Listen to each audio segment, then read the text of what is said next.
Assalamualaikum.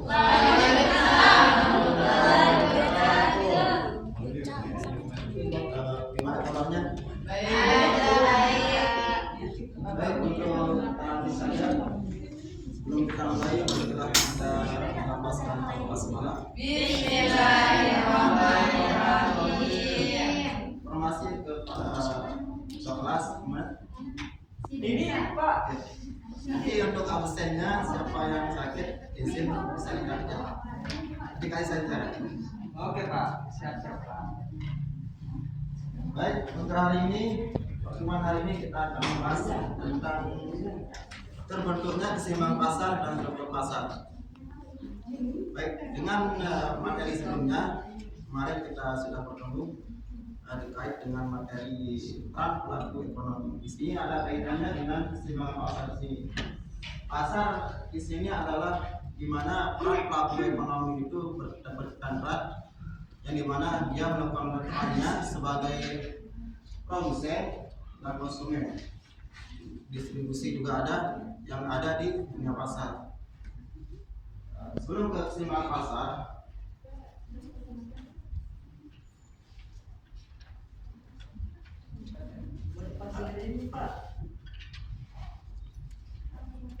untuk keseimbangan pasar, pasar adalah tempat ekosistem di mana terjadi aktivitas jual beli antara barang dan jasa yang berkaitan dengan pelaku ekonomi yang disebut dengan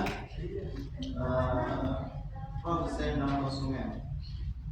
Adapun bentuk risiko pasar di sini ada pasar tradisional seperti yang ada di wilayah kita sendiri. Misalnya di rumahnya Tony itu ada pasar namanya pasar Lesing.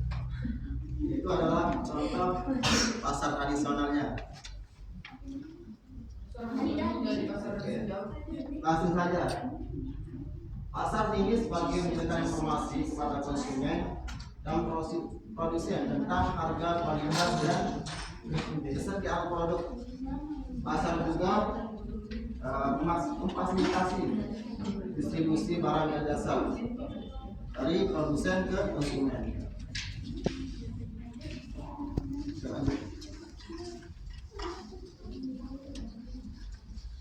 Dan poin intinya yaitu tentang keseimbangan pasar.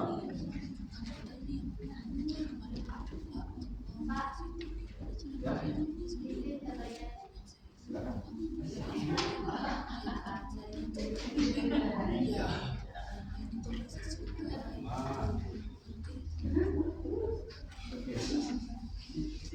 Keseimbangan pasar ini terjadi ketika jumlah barang atau jasa yang ditawarkan sama dengan jumlah permintaan.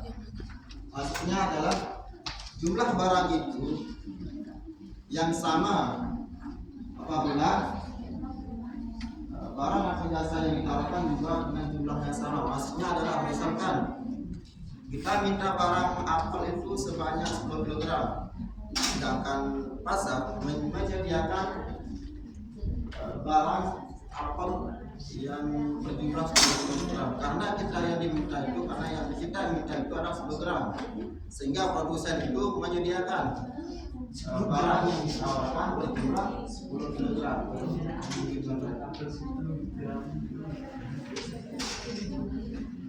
Ini adalah dengan jumlah barang yang sama antara yang diminta maupun yang ditawarkan, itu ditandai dengan pasar yang stabil. Maksudnya pasar yang seimbang di sini sangat cenderung bagi harga untuk naik atau turun yang dicapai melalui transaksi penawaran dan permintaan.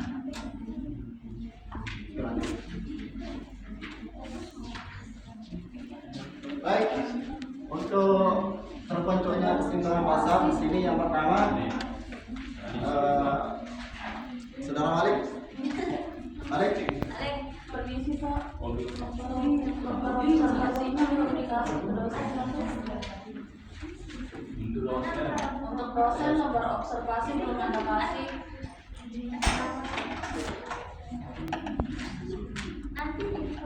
Bapak tuh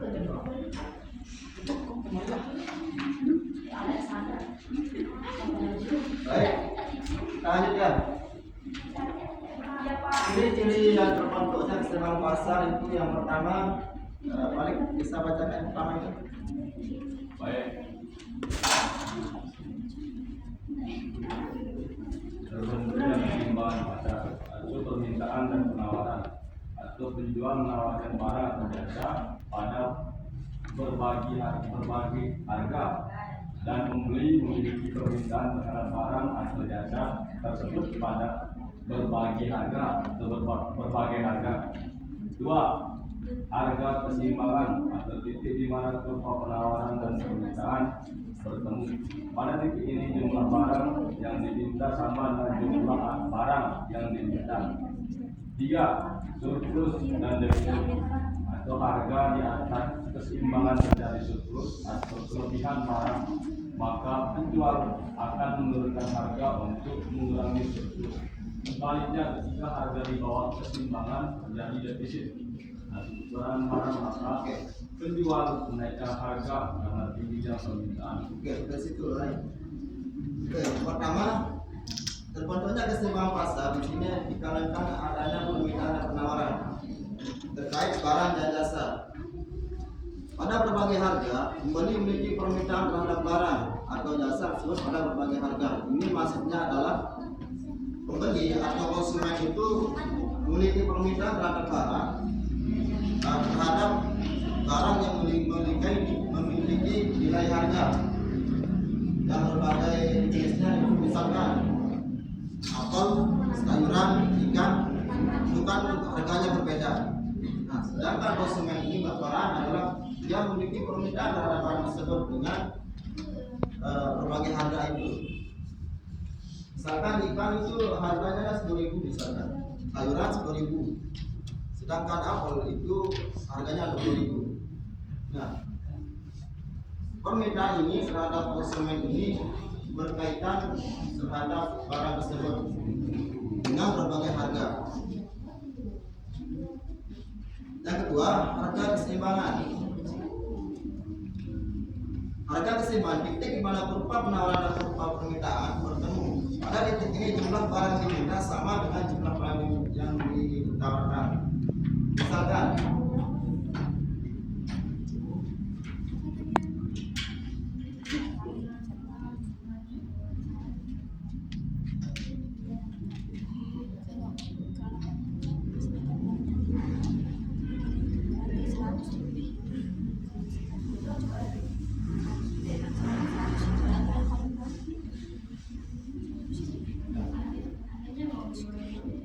belum ke titik keseimbangan, kita perlu memperhatikan kurva penawaran yang berkaitan dengan jumlah barang yang diminta.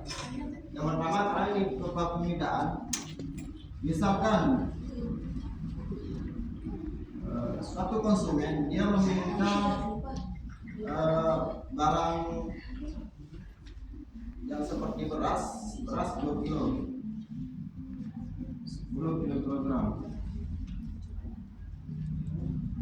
dengan harga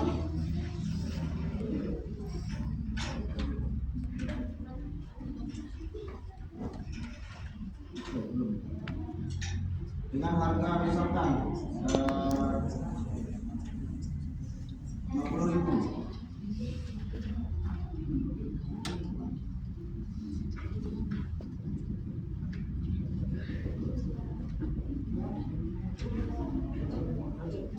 Di kurva permintaan, konsumen itu meminta beras sejumlah 10 kg dengan harga 50.000. Baik, memperhatikan. Ya Pak. Ini pentingnya terkait dengan permintaan kurva dan penawaran. Karena di sini kurva permintaan dan penawaran itu mempengaruhi terbentuknya keseimbangan pasar. Oke, kita lanjut ke penawaran.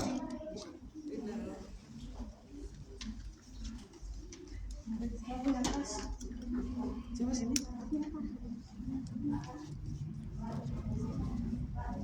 Ya.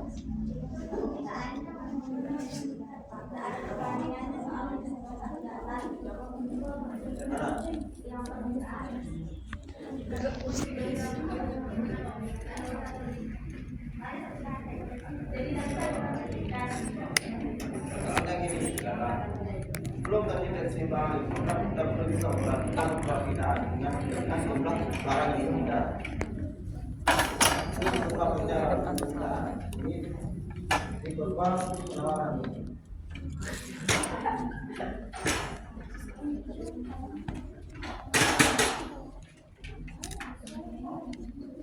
Karena ini berkaitan dengan keseimbangan, permintaan ini adalah mengacu pada konsumen. Sedangkan penawaran ini mengacu pada produsen ya.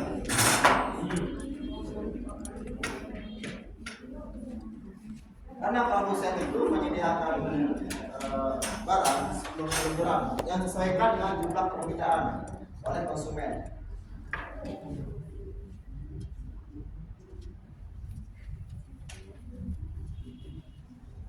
Pada harga Rp50.000.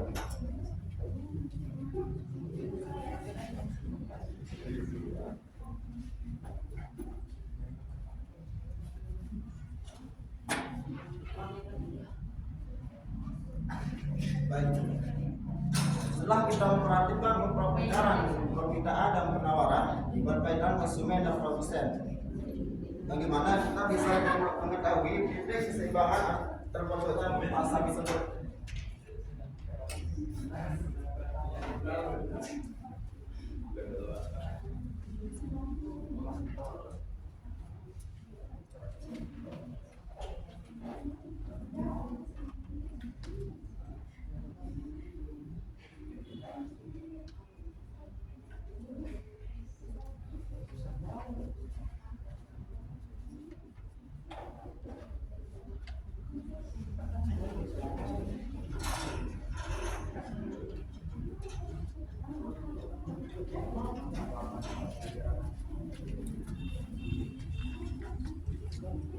Pak, ada di Pak.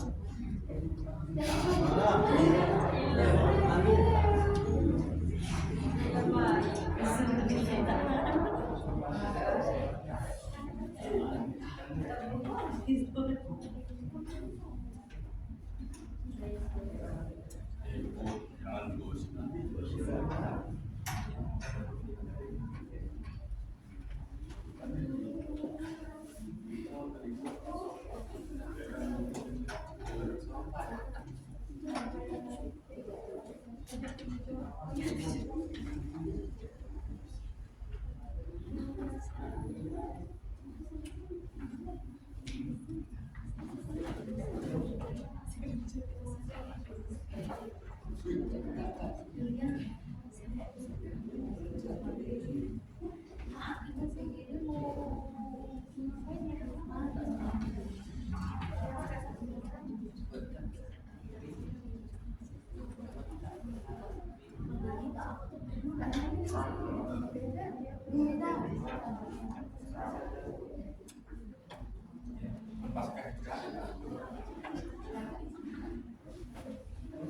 Izin Pak. Mana? Toilet Pak. Pak, papan yang satu nggak jelas Pak. Ini Ya Pak. nanti prakteknya. Benar Pak. Baik, saya jelaskan ulang ya. Ya Pak. Yang kedua, harga keseimbangan di sini yang berkaitan dengan tempat permintaan dan konsumen, tempat permintaan dan penawaran. Di sini permintaan yang berkaitan dengan konsumen, di mana konsumen itu dengan kebutuhannya itu dia meminta beras 10 kg dengan harga 50.000. Dan konsumen produsen yang dimana tempat penawarannya itu adalah produsen itu menawarkan barang beras sejumlah 10 kg dengan harga 50.000. Baik, kita kembali. Ada keseimbangan di sini terjadi ketika jumlah barang atau jasa yang ditawarkan sama dengan jumlah yang diminta. Maka keseimbangan antara permintaan dan penawaran yang berkaitan dengan pasar keseimbangan di sini terbentuklah yang namanya keseimbangan pasar, di mana produsen menyediakan menyediakan barang berupa beras sejumlah 10 kg pada harga 60.000. Sedangkan produsen atau konsumen dia meminta barang beras sebanyak 10 kg pada harga 20.000.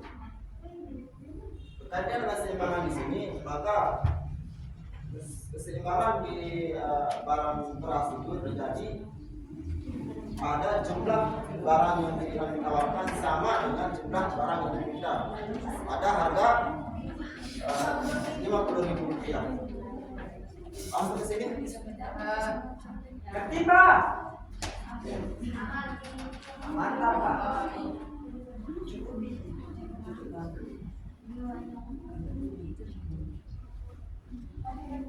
Baik. Yang ketiga, surplus.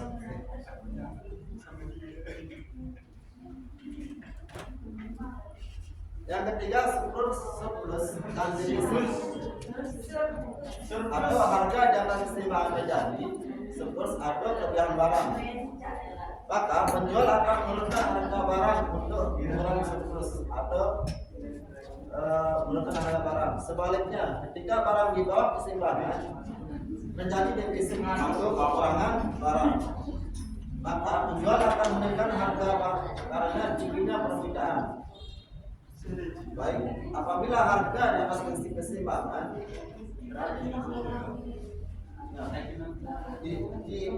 seperti papan tulis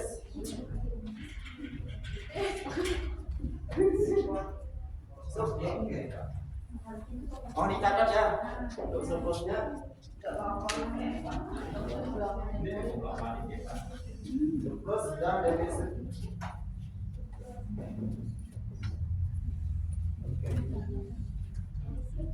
Defisit, bukan defisit.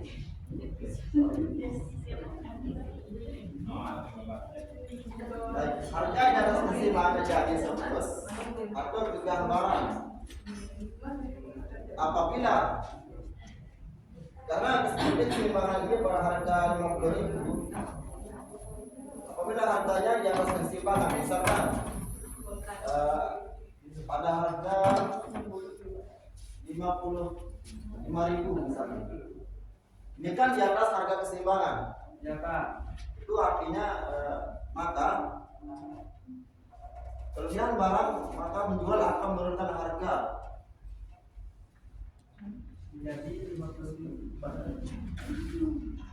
baik karena harganya di atas keseimbangan maka penjual itu akan menurunkan harga untuk mengurangi surplus. Produsen yang menyediakan barang ketika harganya itu naik atau di atas keseimbangan maka penjual itu akan menurunkan harganya. Bagaimana dia produsen itu menurunkan harganya pada titik keseimbangan sini maka penjual itu akan menurunkan harga barangnya pada titik keseimbangan yang semulanya kan 50.000. Karena harganya di atas keseimbangan 65.000, maka barangnya akan terkeluar barang, maka penjual itu akan memenuhi barangnya sehingga barang itu tidak habis terjual. Untuk menghabiskan barangnya itu biar habis terjual, maka penjual itu akan menurunkan harga pada titik keseimbangan yang semula yaitu 50.000. Itu maksudnya adalah surplus. Dan yang kedua, defisit. Defisit di sini ketika harga di bawah keseimbangan maka kurangan barang, maka penjual akan menaikkan harga karena tingginya permintaan.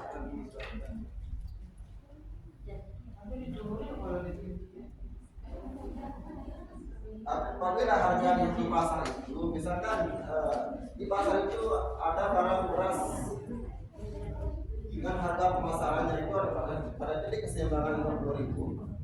Apabila harganya itu turun dari harga keseimbangan misalnya 40-an.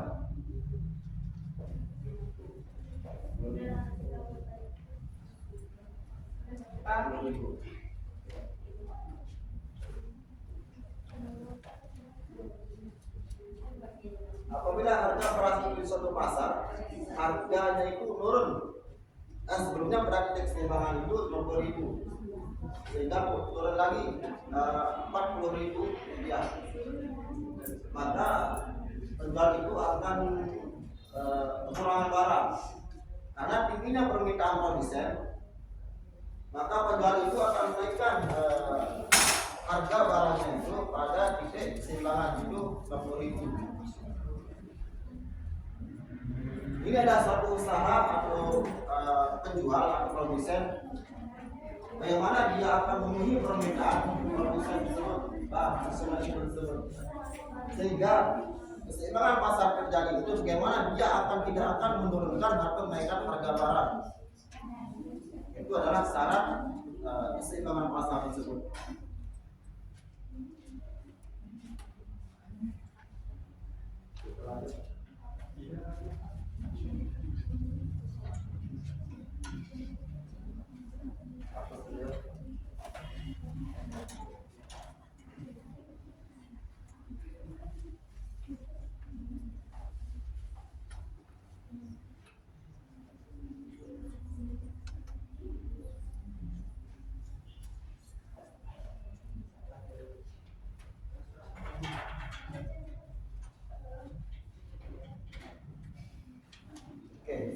Kita kembali ke poin kedua, itu struktur pasar, di mana struktur pasar ini di sini adalah Don. Coba bacakan Doni. Apa itu struktur pasar?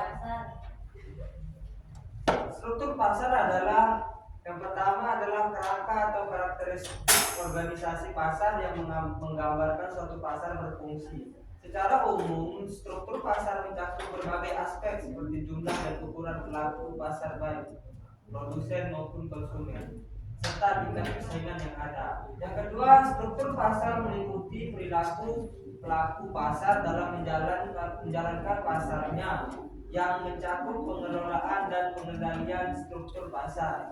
Yang ketiga, pelaku pasar menjalankan perannya untuk menggambarkan pasar itu berfungsi dalam suatu kegiatan perekonomian. Pak. Struktur pasar di sini adalah rangka atau karakter organisasi yang ada di pasar, yang menggambarkan pasar itu berfungsi sebagaimana mestinya, sehingga peran pelaku ekonomi di sini sangat dibutuhkan terkait dengan produsen atau konsumen.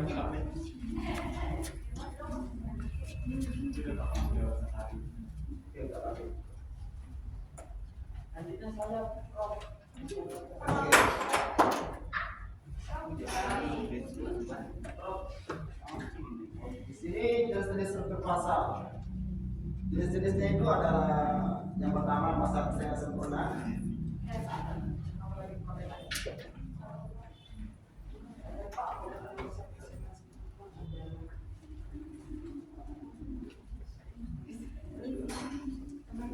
Pak, kita katanya mau ditemukan kamar mandi.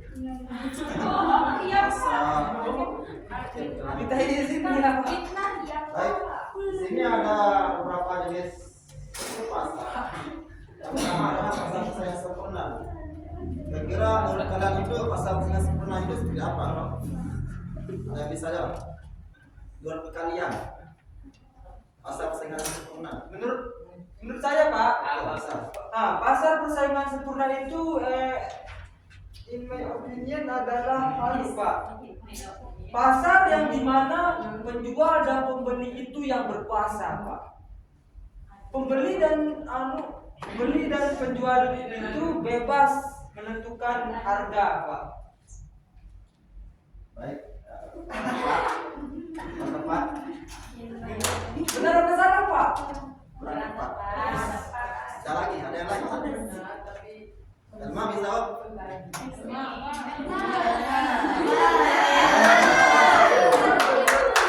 Tahu aja yang satu. Tahu ada guru sukses sama gue. Ini adalah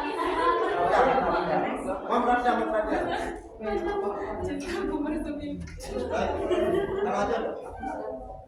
Ciri-ciri pasar yang sempurna, pertama banyak penjual yang membeli. Dalam persaingan sempurna itu terdapat penjual yang membeli itu dengan jumlah barang yang dan jasa itu berkaitan pada kegiatan ekonominya. Di situ dalam pasar itu terdapat banyak sekali penjual yang membeli. Yang kedua adalah produknya homogen. Homogen di sini adalah jenis barang yang beragam. Misalkan contoh produk homogen itu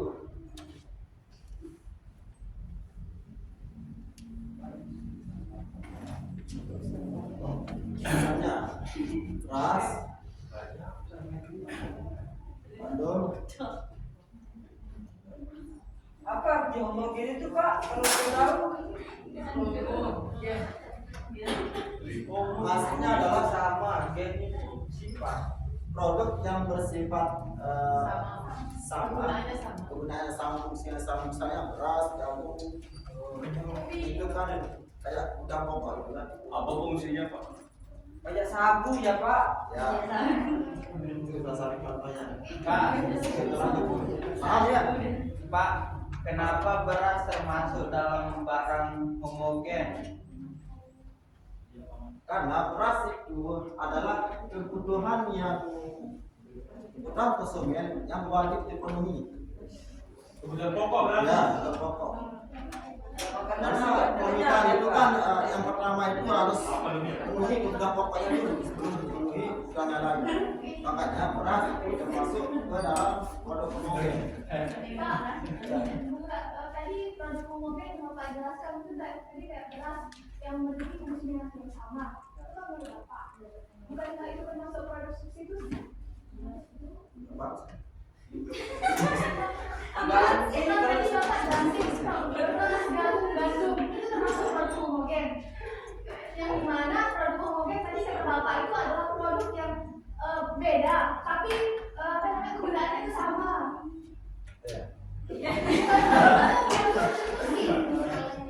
Ya sama. Next question. Mungkin kau yang Jadi produk homogen itu yang kayak gitu. iya. Bukan kan di sini kalau produk homogen itu adalah produk yang merupakan homogen itu adalah jasa atau barang yang tidak memiliki karakteristik atau tidak dapat dibedakan dengan barang serupa. Singkatnya gini loh, produk homogen itu memiliki sifat yang mirip dengan produk lain sehingga sulit dibedakan. Ya itu. Maksud produk yang mirip dengan produk yang lain itu adalah Bisa dicontohin. ini kan beras. Misalkan beras dan gandum itu adalah fungsinya kan untuk energi yang kita makan.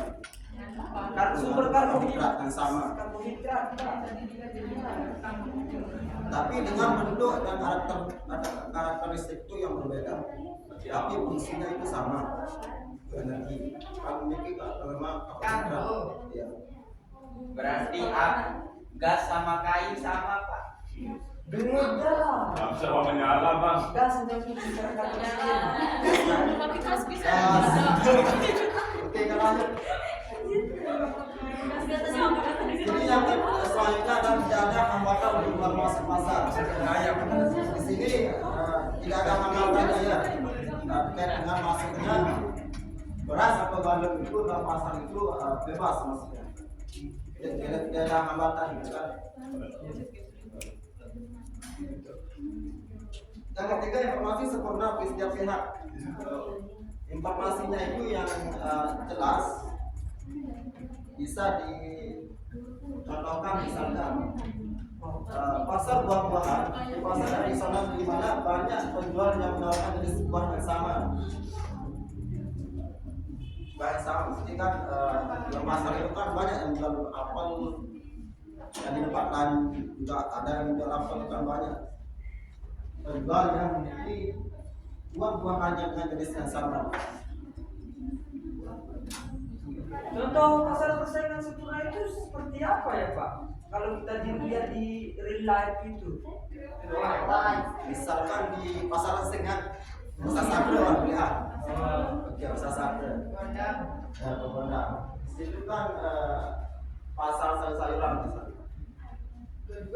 banyak baju, misalkan baju di pasar nasional itu kan terdapat banyak penjual baju.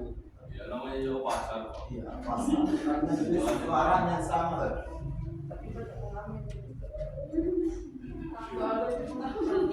Oke, lanjut. Yang kedua adalah pasar monopoli.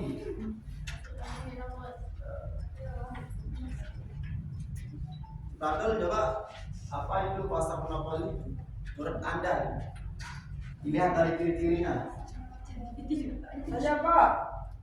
Pasar monopoli itu adalah pasar yang Alet yang teladan. dikuasai oleh satu orang atau satu perusahaan.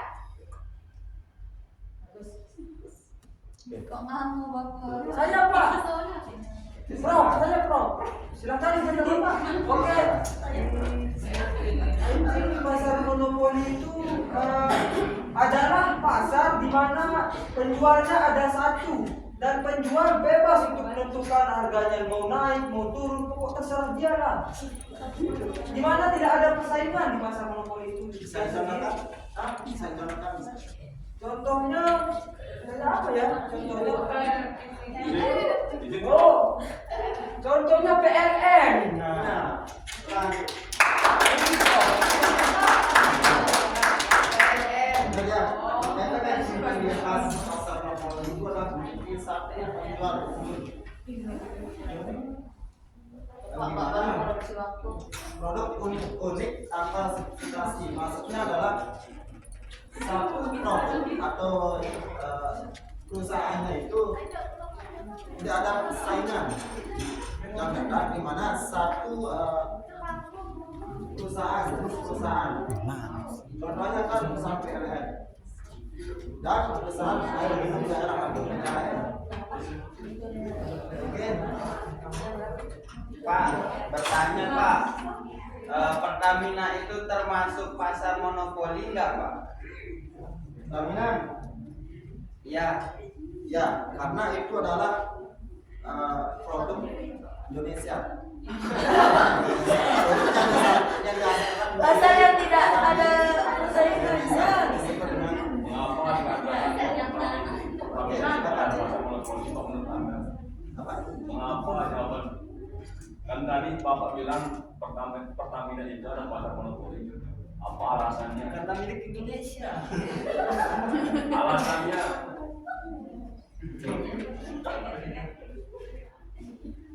Berkaitan dengan ciri-cirinya, satu penjual unggul, satu penjual tunggal.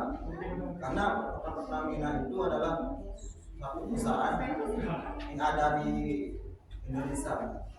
Dan Pertamina itu mendistribusikan barangnya itu ketupannya ada di Indonesia, sehingga dia dikatakan pasar monopoli. Dan produknya itu unik atau ciri khas itu, maksudnya adalah yang unik, yang dimana satu jenis produknya itu gas.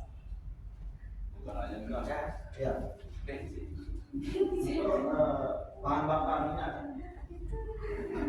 Apakah pasar beras itu juga termasuk? Beras, Pasar beras yang mana itu? Ya kan pasar beras. Standar seperti apa bapak? Itu kan pom bensin itu kan banyak penjual ya Pak, namun satu pusat. Sedangkan pasar beras itu kan satu pusat Pak, satu pemilik ya Pak. bukan banyak beras. Orang juga kan. Oh, cuma nanya aja Pak. Baik, karena udah waktunya ini untuk mengenali materinya ini. Belum kita bahas, ini banyak jenis produk lainnya. Struktur pasar lainnya. Ini sebagai tugas kalian nanti di rumah. Apa tugas kita tadi Pak? Cari jenis struktur pasar. Apa? Jenis struktur pasar. Minimal berapa kata Pak? Ada banyak. Ada logistik, teknologi, ada. Minimal berapa kata Pak? Bebas. Oke. Untuk kesimpulannya adalah keseimbangan pasar di sini apabila berupa permintaan dan permintaan terkait dengan konsumen dan produsen itu memiliki jumlah yang sama antara barang dan jasa. Itu bentuk pasar di sini adalah karakter atau polanya suatu barang dan jasa atau pelaku ekonomi yang memperankan dalam kegiatan perekonomian. Jangan lupa ya tugasnya. Iya Pak. Oke. Kan di mana Pak? Besok. Meja Bapak ya. korupsi waktu. Di meja Bapak.